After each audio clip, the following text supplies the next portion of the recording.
Not Hate Showcase. Okay, my name is Sideman, also known as coleslaw, garlic bread, anything on the side. You can call me any of those things.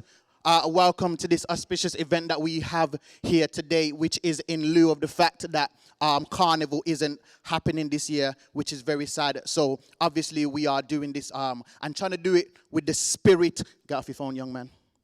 With the spirit of Carnival. Now, saying in the spirit of Carnival, let's just be clear. We're not taking the full spirit of Carnival. At no point are you supposed to secure a wine, okay? Don't try to twerk coronavirus into somebody's digestive system. That's not the mission here. Now, firstly, I have to thank everybody that is in the background, which you will get to hear from the creators and the people that made this happen. But I must first apologize. Obviously, we're in London. I'm assuming most of you are from London, right?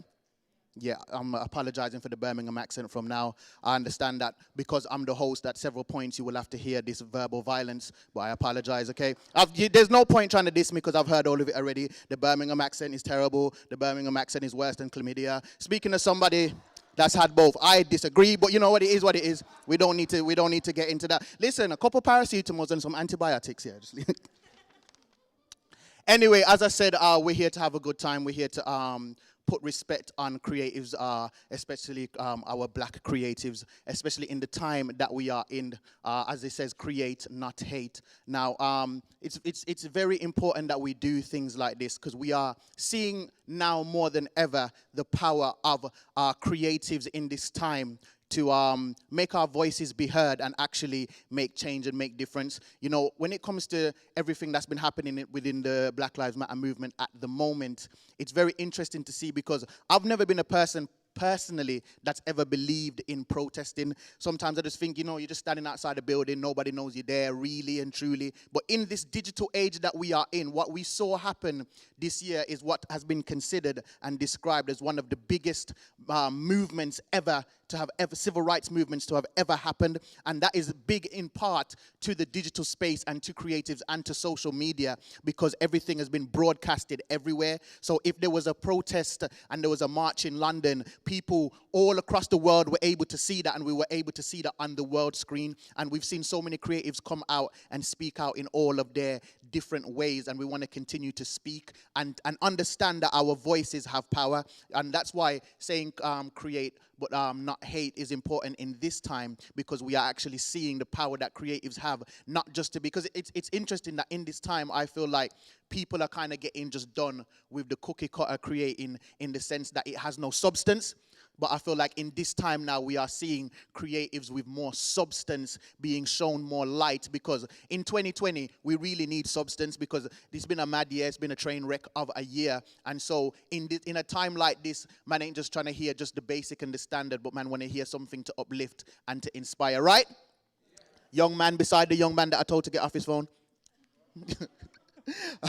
No, but feel free to share this on your social media platforms. I say young man because when you get to my age, your back don't work like it used to. You see, when you get up, you don't make sounds. You know what I'm saying? When I get up, mad sound effects and stuff like that because bones creak. Now, we're about to introduce our first speaker right now. I've been told to put respect on this man's bottom lip. I can't just introduce him just so. You get what I'm saying? I can't just call him his first name. You get me? There's like mad random letters at the end of his name. OBE. I assume that doesn't mean old black executive. I'm not gonna assume that. But this man is the founder of Create Not Hate and also Quiet Storm, which has put this event on. So when I introduce a speaker, right, you're gonna make them feel good. You're gonna put respect on their bottom lips, right, by clapping, by making some noise and stuff like that. Not like when I came up and then there was a silence. You know what I'm saying? So. We put respect on the speakers, and as I said, this speaker, as I said, he is the founder of Create Not Hate and Quiet Storm. So I want you to make some noise, put some respect, and applaud our first speaker, who is Trevor Robinson, OBE. Make some noise!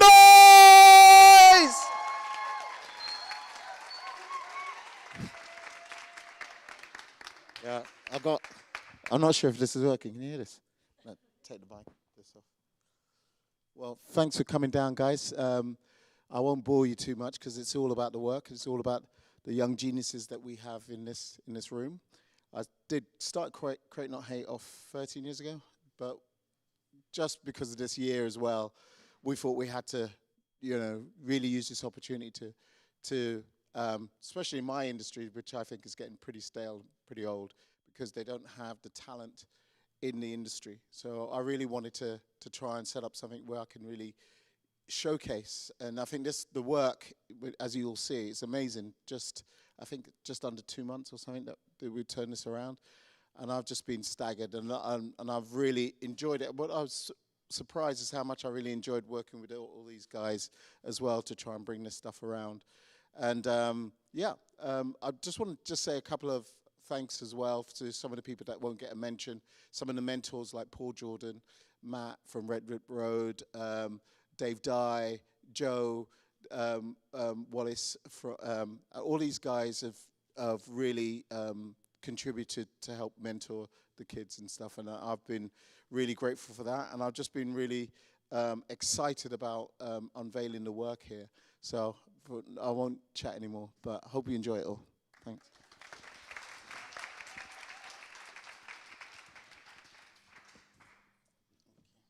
Can I get one of those as I just walk on down? So just roll into yeah. Freedom, man, name freedom. I don't even have any man name to free. All right, let's move on. All right, so we're gonna go straight into it. Thank you so much. As I said, that was the founder of Create Not Hate and Quiet Storm, and Trevor Robinson, OBE. What does the OBE actually stand for, sir? If you do, second, sorry. What? Order of the British. What? Did you meet the Queen in that? Swear down? Oh, you met Charles? Oh yeah, Charles, my G. Thought you met Lizzie, bro. I thought Lizzie and the Nizzy, bro. All right, okay. Okay, so our next speaker, right, who is one of the two creatives who came up with this event. Okay, so we are all here due to this person and one other. But the first speaker that we're going to have creatively, not saying that OBE weren't creative. Obviously, it was just like an intro thing. Right, so the first poem that we're going to have a poem, and that is from Marley. So welcome Marley to the stage, people! I'm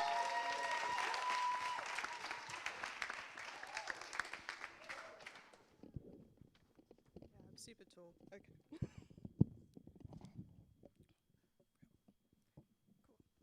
Hi, I'm Marley. I'm one of the creatives that had this vision for doing something to commemorate Notting Hill Carnival. So I'm super excited to have you all here. I'm super excited that all you guys got to do something and be creative and see it come to life. So today I'm going to do a poem just to tell you a bit about Carnival. So how many of you know about Carnival? Oh, I wasn't expecting hands, but thank you.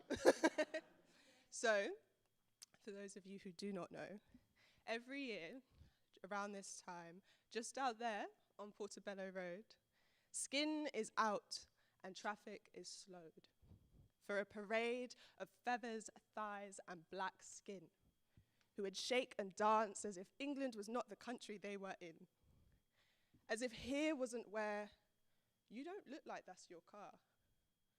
And here wasn't where, you're probably better off not being too dark. As if here wasn't the land of stop and searches, second glances, and squandered predicted grades. As if here wasn't where big lips and arse are beautiful, unless they are on you. And you're made to wonder, is he really into black girls? Or am I just something new to do? As if here wasn't the land of, it's all right if you don't get the right medical care because your kind can take the pain. Where school books tell you that Egyptians were white and that being black began with being a slave. As if here, just out there on Portobello Road, black people weren't bombed and bottled just 62 years ago. That is why Miss Claudia Jones put together this parade of music and colour and light. Yes, it is a party. Yes, it is a damn good time. But it is also our refusal to hide. Trust me when I say that Carnival is Black Pride. So, in 2020, with racial unrest on the rise, as white wool is being pulled from many a person's eyes, the kids that you're all about to see have done something pretty damn great. Just like Claudia Jones, in the face of hate, they have decided to create. Thank you.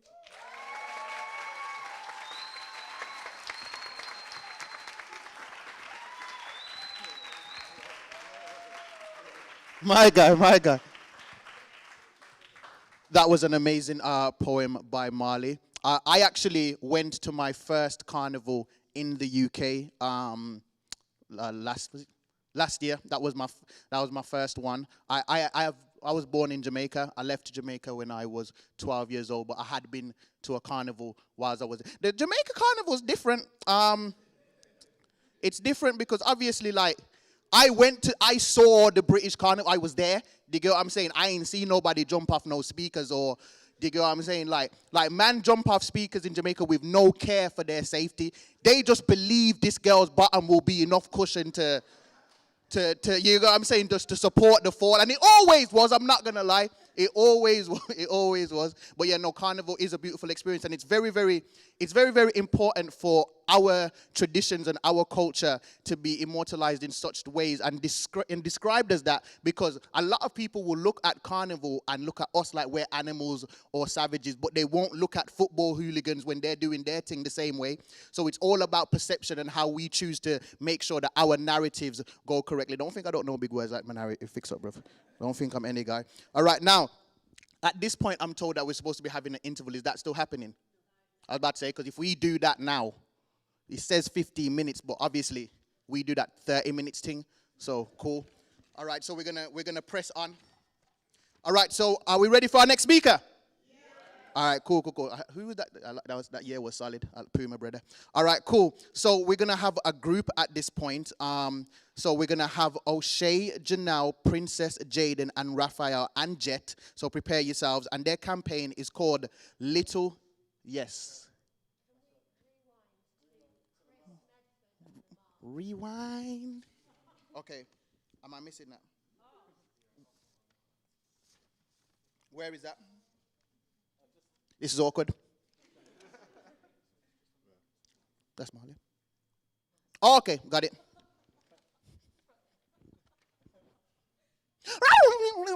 All right. Okay, so what we're actually going to have now is the second creative who came up with this event. See, I had even said there was two creatives and this was one of them. So this is very my fault. I can't even excuse it in any way. But some things are in bold, some things are not. Okay, so Christopher is the second creative who came up with this event. And he is a part of the We're All Human campaign. So make some noise for Christopher Medford!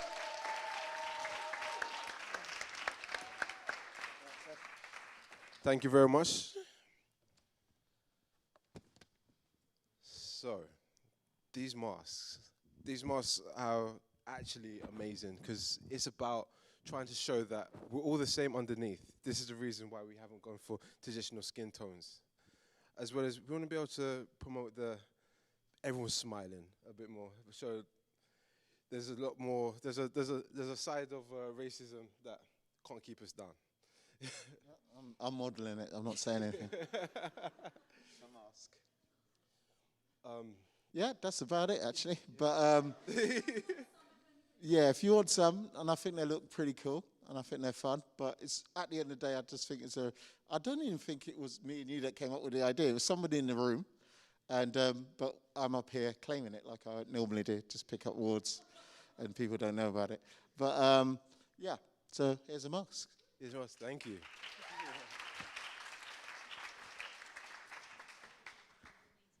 Do you need one? Go on. Do you think now?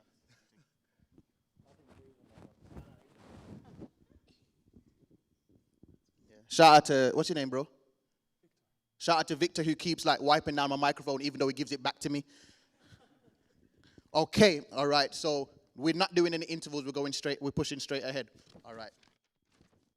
So yeah, if you when you're leaving or at whatever point, make sure you get one of those masks. You get what I'm saying? I already got mine. I got mine in both colors. I took the green one at first because it made me feel like I was the Hulk. And that's like important to me because obviously I'm trying to get gains at the moment. Because there's rules to ugly, okay? So like you have to understand your quota and your position. You get what I'm saying? You can't, if you're going to be ugly, if you can be hench and then ugly, then you can kind of circumvent, do you get what I'm saying? The ugly, but you can't just be ugly and skin. You can't do both things at the same time. You got to pick one struggle. You can't be having 3, 4 different struggles. Do you get what I'm saying? So you circumvent. So I'm currently in the gym just trying to make it happen, doing the tricep thing. Is it there? Can you say, look? A little something, and then it put some respect on it. Thank you. I appreciate that. One clap there. Shout out to you who are really watching the ceiling as well. We appreciate you at all times.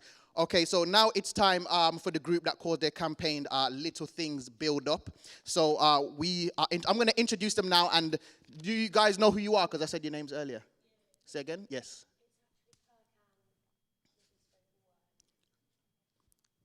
It's not going to happen again. All right. Okay, so does that group know who they are and are ready to get themselves ready for when they come next? Because that's a whole group. All right. Okay, so first we're going to have some more poetry, and that's going to be from Kirk Ann. Make some noise for Kirk Ann!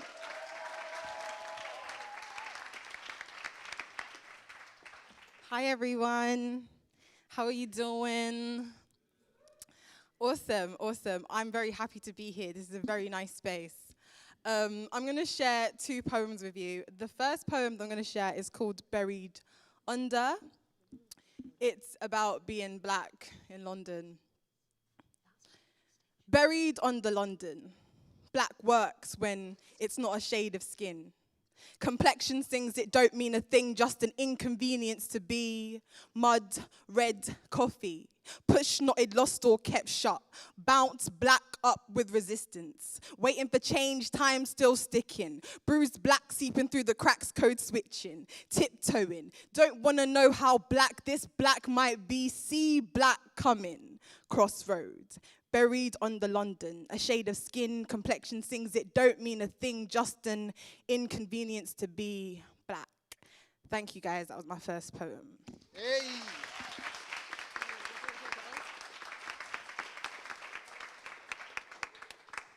Alright, so my second poem is called Scattered When They Come, and it's about police brutality.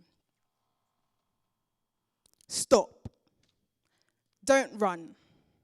Succumb to the power of state patrolling the slum walls, seeking out those destined for a slippery slope, mischief trip fall into the tight grip of incarceration, dragged along bars to harden, then infected with the incriminating poison. Decaying bouquets and candle wax seize into Kingsland concrete. Chocolate loiterers congregate outside corner shops like vultures finding refuge on the sides of pavements, intimidating pedestrians with words unspoken.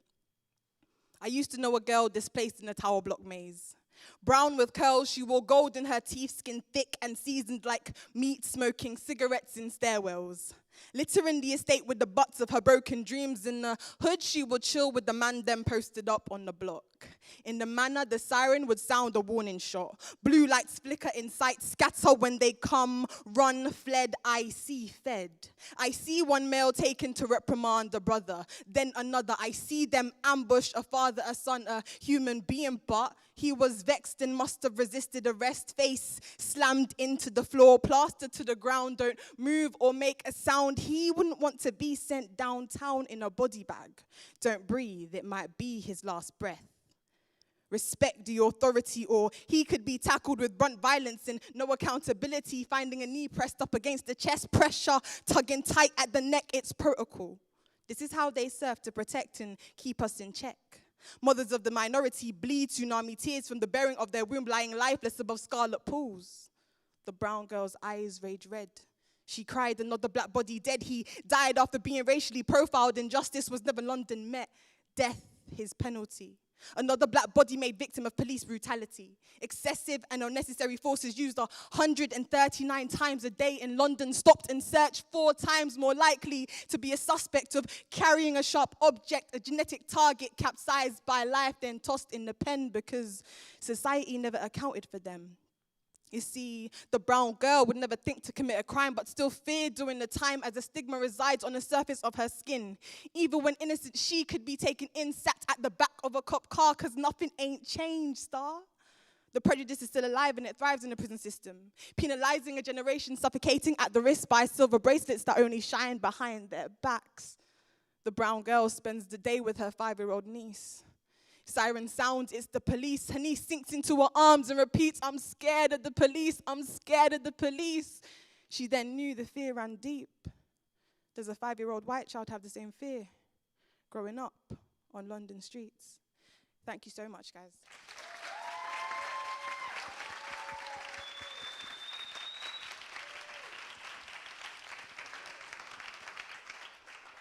That was beautiful by Kirk, and I was really feeling that poetry, especially the first. I felt like the first one could have had a beat behind it, you know. I don't know. I feel like that was a little Link Up TV freestyle. I'm not gonna. You might have to make that happen. You might have to pattern that. And I was listening intently to, especially when you were talking the part about being scared of the police, which is just like a natural thing a lot of times amongst our community. The only time I've never been afraid of the police was one time, and that was when it was really cold. And a police car drove past me slowly, and I genuinely thought about asking the man for a lift because I was at the bus stop. And like London should really be thankful for how quick its buses come. Like when you look at the time, it says 1 minute, 2 minutes, 3 minutes. It's not really that long. In Brum, it's very different. No buses come for 45 minutes. And then you see 6 buses come all behind each other, and you realize their schedule's been shot. But on that day, I genuinely thought about volunteering to get into a police car as a black man. So that's letting you know how cold it was, and I'm not used to the cold. I'm tropical. I was born in Jamaica. I'd never seen snow before in my entire life. The first time I saw snow when I came to England, I was like, oh, so they drop bits of crack everywhere. I didn't know what it was. I did not know what it was. All right. Now it's finally time for the people that I've been introducing for the last 10 minutes incorrectly. All right, so I hope this group is ready. They are part of a campaign called Little Things Build Up, and I want you to make some noise and welcome O'Shea, Janelle, Princess Jaden, Raphael, and Jet!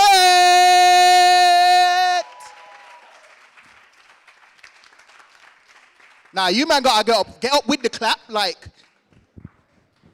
so now it's awkward. Because man wanted to walk up in slow motion.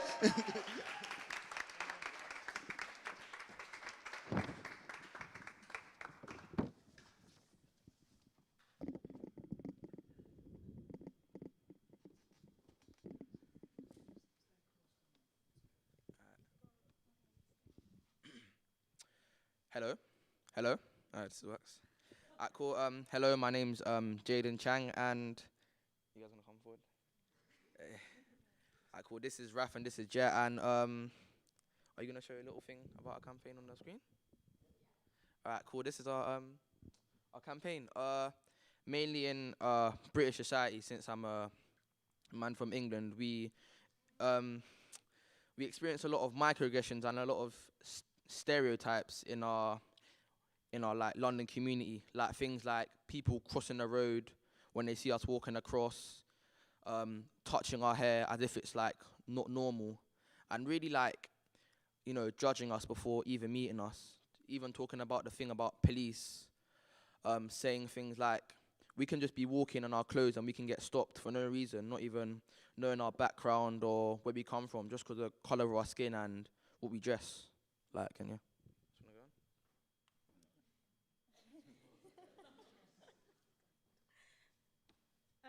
Hi, my name's Janelle, and just to elaborate on what the rest said, yeah, it's more about, we see in the USA or America that racism is a lot more in your face. Like, you can clearly see that, okay, there's some sort of injustice, but it's hard to really attack it and identify it in the UK because it's kind of so built within all our institutions, like the prisons, like the schools, and sometimes we don't even realize that what people say to us is something that they shouldn't be saying until we get, thank you, until we get older and we're like, you know, maybe they shouldn't have said that, or maybe that was a bit racist.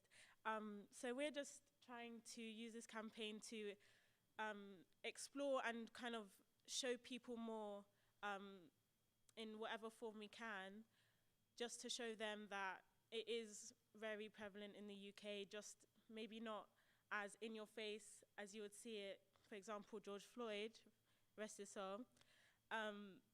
But yeah, we just want to show you that there's still work to be done. So, thank you.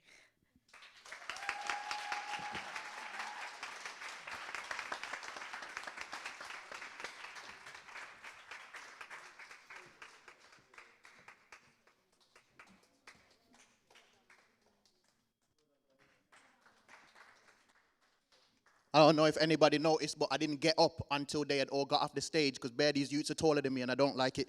So, especially my man in the orange thing, like I took a picture of him earlier and I was like, why are you 9'8"? Like, just grow to the appropriate height and then stop. But yeah, no, it is very annoying to hear our youth speak about going through these experiences. I remember literally recently I was coming off a train and I saw bare police like triangulating and just looking around like they was looking at somebody. Then I started to think what crimes I'd committed recently just to check if it was me. And I thought, nah, I'm good. Sometimes you gotta just check, what did I do? But I was like, nah, bless, there's no way they know about that one. So I was like, all right, cool, they ain't looking for me. And I got off the train, and I'm talking about 6 big police officers. And I was like, what? Who were they looking for? And when I went around to see who they was looking for, they went and they cornered some little black kid that literally reaches me about my elbow, cornered him in a corner. And I was like, what on earth is going on? So I just walked over and I just stood there just looking to see what's happening. They was like, can we help you? And I was like, no. Obviously, the recent climate, I'm just making sure you men are doing your jobs to the appropriate level.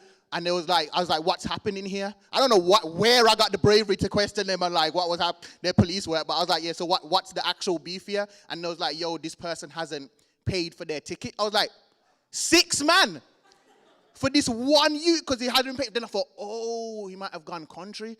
And they said, you know what go country mean? It's, you know, I know, you know. But yeah. So then I watched them search this when I say little kid, elbow, and I'm already short, I'm not a tall brother, it reaches my elbow, and they searched his bag. First of all, why are you searching a man's bag just for not bringing his ticket? Never seen that in my entire life. But they searched his bag, everything, nothing in his bag. They're still surrounding him and said, yo, I'll pay for the ticket. And because I just wondered what level of fear this kid was in. Now, when I said I'd pay for the ticket, I'm thinking 25 max, £70, bro. £70 for the ticket. But I already said it. Then I got to work out my finances after that. You get what I'm saying? Because the kids was all thankful and everything. It was like, oh, bro, I appreciate it. Like, they was all surrounding me. I was scared. I was like, yeah, man, don't talk to me, bro. You don't know what you've brought me through. That's a fact, that actually. I didn't say that to him, but in my mind, I was thinking, yo, if I just mind my business and stop trying to be a good Samaritan, then I would have been blessed and not lost £70. So I already paid for my own ticket as well. Anyway, moving on. All right, our next speaker, let me make sure I'm getting it right. Cool. I had them numbered just because that's where my level of intelligence reaches. Okay, so our next person that's been coming on stage created films for the That's Not Me campaign. So they created films for the That's Not Me campaign, and that is Emmanuel, who is here to talk to us about his 2 films. Make some noise for Emmanuel!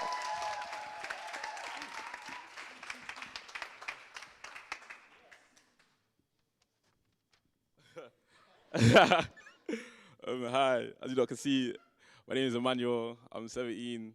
I'm not really sure what I'm here to say, but I guess it should come naturally because I'm black and it's about black people and sort of stuff. But essentially, I'll explain the process of like how it happened because it's still kind of like a story to me. I don't really believe it. Essentially, I'm with this charity sort of thing called Debate Mate, and I've been with them since year 8. As me and Holly and Aaron's my 2 friends, and sort of we've been debating since year 8. And you know, in year 8, I was kind of like a little kid, but with a big personality, so I'd always be arguing with teachers, and I didn't really have the proper etiquette or like, you know, the ability to argue properly or get my point across properly. And that's something that year 8, that's something that Debate Mate taught me. And so I've grown with them. I'm become like a stand-up student, if you like. Like I became like deputy head boy and all that. But back then, I was getting like excluded, sent to other schools. Yeah. So yeah. So that's shout out to Debate Mate. So obviously, Debate Mate sort of just texted me one day, said, "Oh yeah, we've got some advertising company." I'm thinking, "Oh yeah, whatever. I'll be there, and I'm not doing anything. It's like quarantine. Let's just go." We've gone there, and then I'm not really. I'll be real. I'm not really paying attention because it's like I'm kind of tired, and it's like a long cab journey and everything.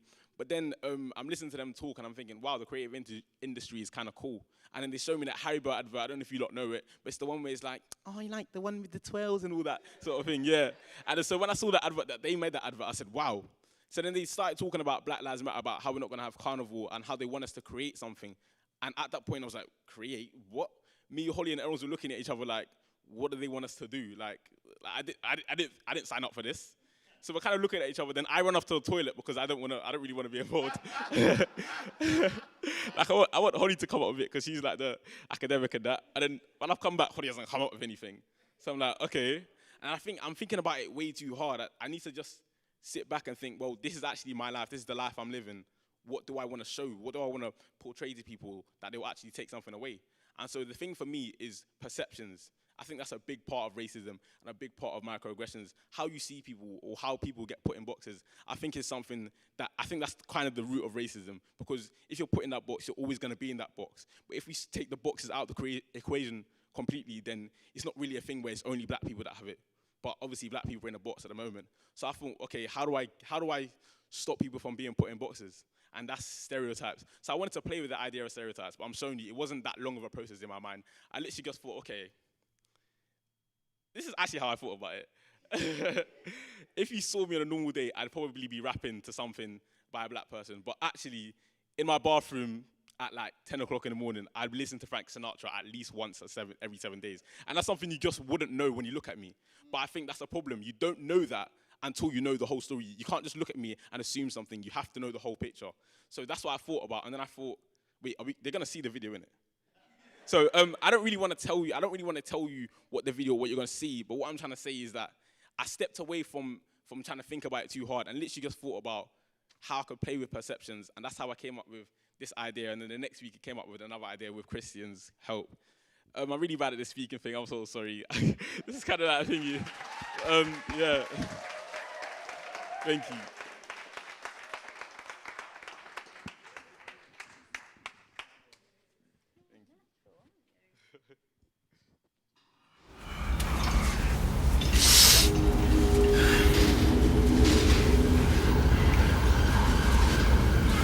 Make sure you're ready. Man, make sure you're ready. Guys know how I am with the plate. Don't watch that. Yeah. Just make sure you're ready for when he's here, yeah? Hear what? We need to move quick. Yeah, G. You know what I'm on? Make sure your hand is steady for the cut, yeah? You're right. Don't want too much blood. Literally, fam. And make sure your knife work is 30, yeah? And keep your mask on. Everybody ready? Yes, doctor. Let's do this.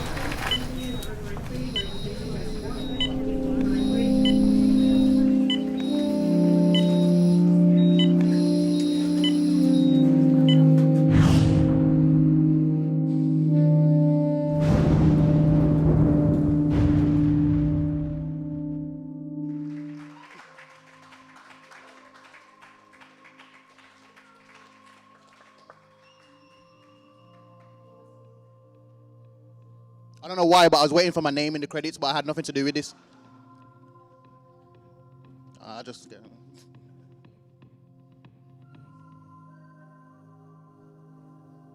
Gaffer.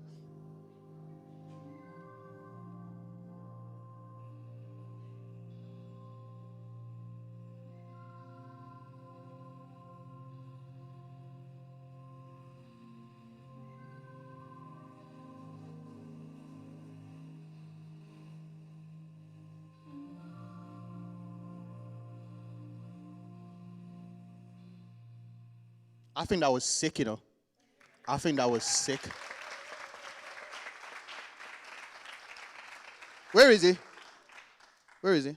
Yeah, send me that, bro. I want to post that. I think that was sick. Now we all got to work on how we perceive things, but I still don't want my surgeon to say, "Yo, make sure your knife works, sir." You know, like I don't know if I'm gonna let you touch me after you say that. Like I don't want, you know what I mean? But yeah, I thought that was really, really good and a really quick, sharp way for you to just get the message.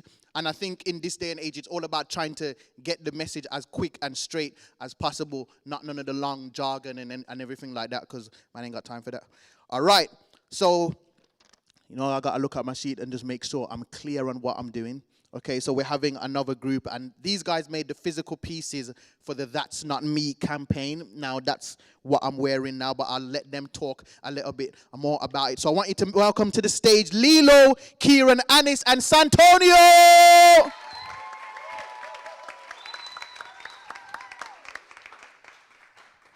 For some reason, they wanted me to come up, but I'm here for support. But these guys can talk anyway. Go ahead, guys.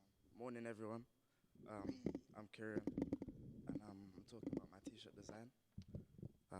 It's based around perception, and it was came about with the idea, with the inspiration of a story, an incident that happened with me and my best friend on our way home, and it was really scary because the police just came at us and they said that we were really suspicious, and it was just like I was wearing a do-rag at the time, and it came with the perception apparently. The perception behind it, that we were bad people. But if you know us, you know how we are, we're really nice people. And it's sad that young black males in the UK have to suffer because of a perception. And that's what my t-shirt design is about. Thank you. So the idea we had about making the shirts was about negative perceptions about black people. But if you don't know them, you can't say about them being bad people. But I know some black people, like people sitting down here, and they're very nice people. Well done. I'm not going to say anymore. I'm loving all of these. And Exposure helped us design the T-shirt and put it together as well. But you can see the ideas are just so simple. The knife with the surgeon on the back, and the businessmen or the dealers. I'm pretty sure, I know I've been in a situation when you've been stopped and searched for absolutely no reason or because of perception. And it's just, this is a really good way to shine an hourglass on a light on this whole thing. Anyway, thank you guys.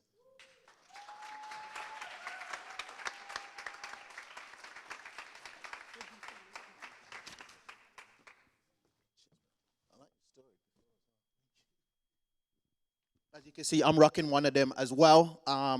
When I come off the stage, the fit is a bit different because that's when I allow my belly to breathe. When I come in, I suck. When I come up here, I suck it in because obviously I had a six-pack, but then I did things to it. So I don't have it. I don't have it anymore. Now we're about to have another film from the very talented Emmanuel. So there's going to be another film, and this one is the Heated Argument film. I'm going to allow him to come again and introduce it, as he's trying to take my job. And now you're standing by me. What happens is you go around so that I can get off before they realize that you're taller than me. You see, there's a system at play here, but I'm gonna let you do your thing. All right. This one, this one again is kind of, it's not personal to me, but I can relate to it because again, you look at me, you're not going to think I like Shakespeare, but I really love Shakespeare. Like, I really do like him. Like, I always tell my friends, oh, you guys know what Shakespeare's nickname is? You guys know what it is? The Bard. Ah! Because I don't know why, nobody knows that, and I know that. But, yeah, like, again, you look at me, you wouldn't think that, but I actually banged like a 9 in English lit. Do you get it? So, like... No! You get it? So, you know, we really out here. And this is, I'm showing you, when I was on the set for this, and where's the actors? Can you not wave your hand? Look at them. Oh, these lot are sick, yo. These lot are so good. So it just came together so well. And obviously, this is my first time on a movie set. Well, that's what you call it, innit? It's a set. Do you get it? Like, it was my first time, and it was just something crazy. I'll be real, it took way longer than expected. Like, I thought it was like a quick 2 hours. We're gone. Bro, I was there 10 hours showing you. No lie. Just sitting around. And I was so involved because I thought like, if you were doing something like this, I'm just 17, I haven't got any experience, I'm not really going to be involved. But Trev kept coming to me saying, what, do you like it like that? Or do you like it like this? Or should they do that? I was involved with the process so much. And I think that's something that was really important to me. And so I'm really thankful of the opportunity that they gave me. And I really hope you enjoy this one because I love it. Yeah.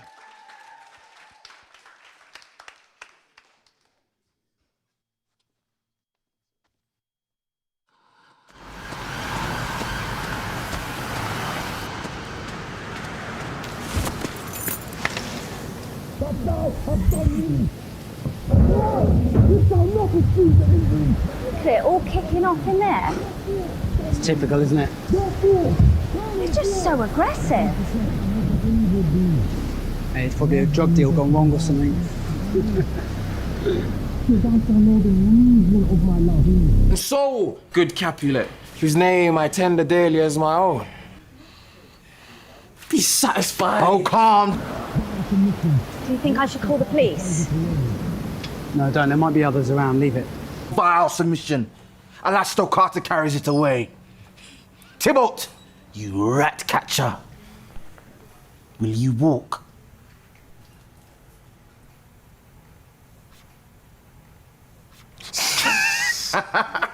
Yeah. That was nice. Thank you.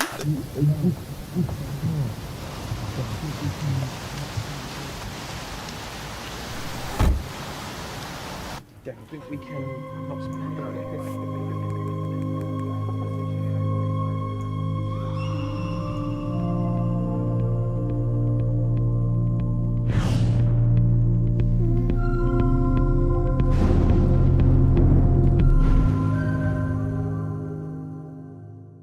Therefore, turn and draw. I do protect. I accidentally hit him in the face. Are you good? Yeah, it was good. Yo, Yeah, you yeah, good? I'm good, I'm good, I'm You sure? good. Yeah. Damn, he got iron chin. Alright, cool. Sorry, man. I love you. Alright, let's do it again. Alright, cool. Ready.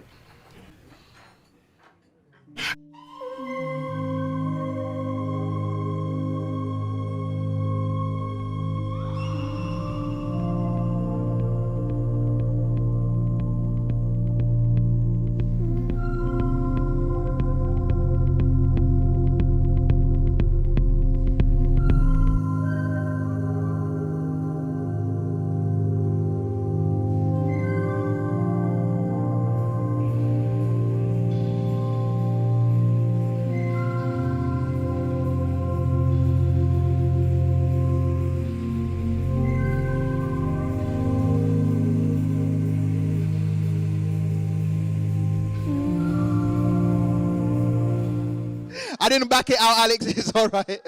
It wasn't actually gunshots. It's just the sound of my voice. Okay, all right, guys. I want you to just give a hand clap to all the creators that have come on so far. Just make some noise.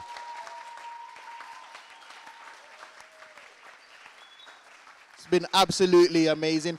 I guarantee what made it take 10 hours is man just laughing through them scenes and just having to restart and retake again, bro. Because I don't know if I'd be able to Shakespeare that aggressively and not laugh through that whole process. Well, that was amazing. Now we're going to have our very important person to close out the event with all of the thank yous and things of that nature. And this is the director of Create Not Hate and chief executive.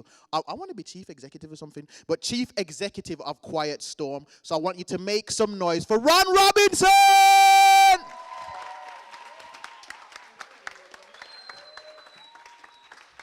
Thank you. What a lovely introduction. God, I have to say, when Trevor and I started talking about this just over 2 months ago, after the murder of George Floyd, and we sat together and we said we've got to do something. You know, we need to reignite Create Not Hate. That was just over 2 months ago. And then Marley and Chris approached us and talked about doing something at Carnival, which felt like an absolute kind of critical thing to do. Bearing in mind we also run a business, I've got to say, I was just like overwhelmed really today at what we've achieved in just over 2 months. And what I say by we is there's been a ton of people involved in making this happen. And we are going to show some credits at the end, which doesn't even cover probably everybody. I'm sure we've missed people. There's been individuals, organisations, people that have got day jobs, people who are already under immense pressure just to get their everyday done, who've put so much work, effort, resources into making this happen. And, you know, I'll be lying if I, you know, didn't think at times, what the fuck, excuse my language, am I allowed to swear? Why on earth have we, why have we done this? How the hell are we going to make this happen, you know? And I couldn't have even imagined that we would have achieved what we've achieved. And one of the things, if I was really honest, that worried me the most was the quality. Are we going to get really great work? We're putting a lot of pressure on people who've had no experience in advertising with actually very, very little time and actually very little input. I mean, this would be hard for our organisation with professional creatives, with, you know, professionals who do this for a living day in, day out. It would have been hard for us to have achieved this in the time frame, let alone people who have never had any experience of the industry. And I've got to say, I've been absolutely blown away by the quality of the work.